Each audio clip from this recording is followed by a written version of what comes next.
Every society needs structure in order to function. This lecture will discuss the three categories for classifying systems of government structure. We will learn about totalitarianism, authoritarianism, and democracy.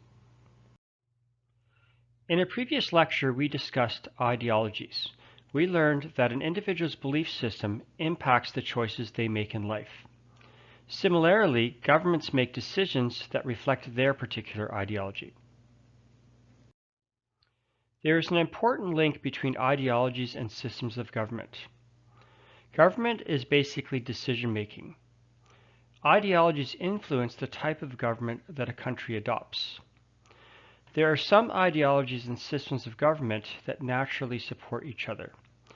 For example, in the Western world, the ideology of liberalism works very well with democracy, whereas communism historically attracts totalitarian leaders. When determining how government should be classified, it is important to answer these questions. Who rules? In whose interest do they rule? And how do they rule? We will be discussing each of these questions in relation to the three main systems of government. There are three broad categories for classification of systems of government. Number 1, totalitarianism. Number 2, authoritarianism. And number 3, democratic governments. Please note there are many subdivisions of each category. For example, a constitutional monarchy like Canada is classified as a democracy. The first system of government we will discuss is totalitarianism. By definition, totalitarianism is a government that uses military force and terror to control society and remake society based on a specific ideology. Who rules? One ruler or several. Power is very centralized. In whose interest do they rule? In the ruler's interest, although they may come across as promoting the interests of the people.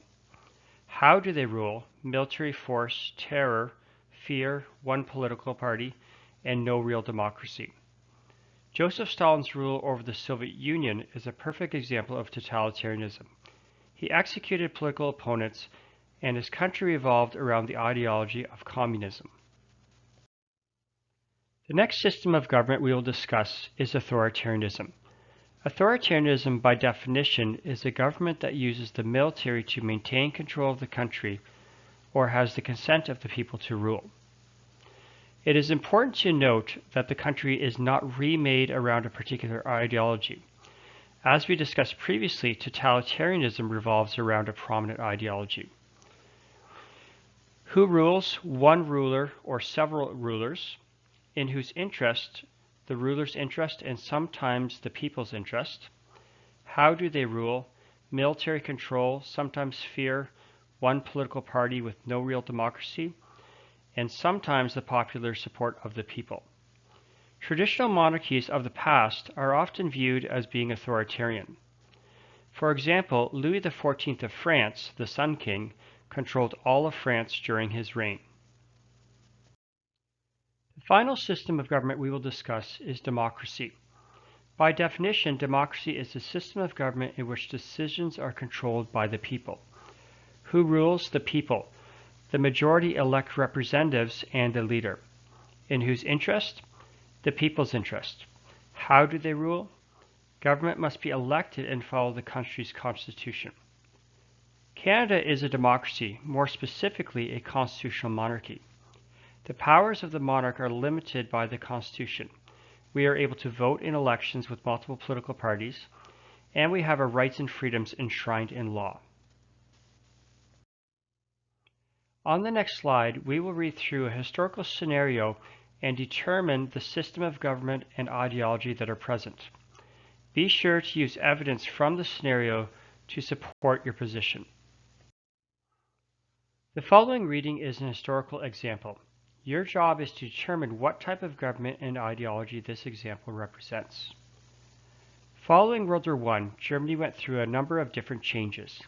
The monarchy was abolished, severe restrictions were imposed on Germany by the Allied nations, and a new type of government was implemented where elected officials made the country's decisions.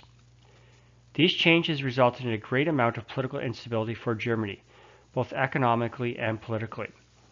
A new party called the National Socialists, the Nazis, started to gain greater popularity and acceptance among Germans as the problems in Germany grew. Their vocal leader, Adolf Hitler, promoted an ideology called fascism.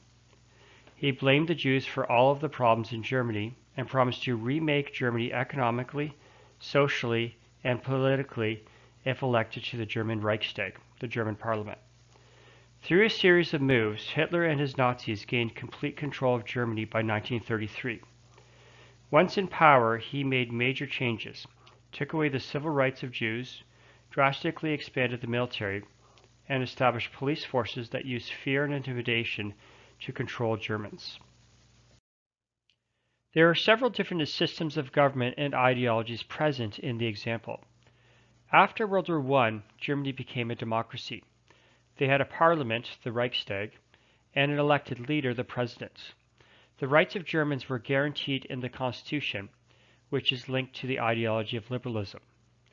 This democracy was unstable, and during the 1920s, Germany went through nearly a dozen different governments.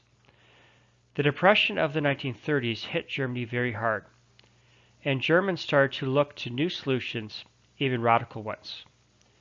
Hitler was elected and would dismantle the democratic system and consolidate power around himself, using fear and military force. This is totalitarianism. He also remade society around the ideology of fascism, which is an extreme of nationalism.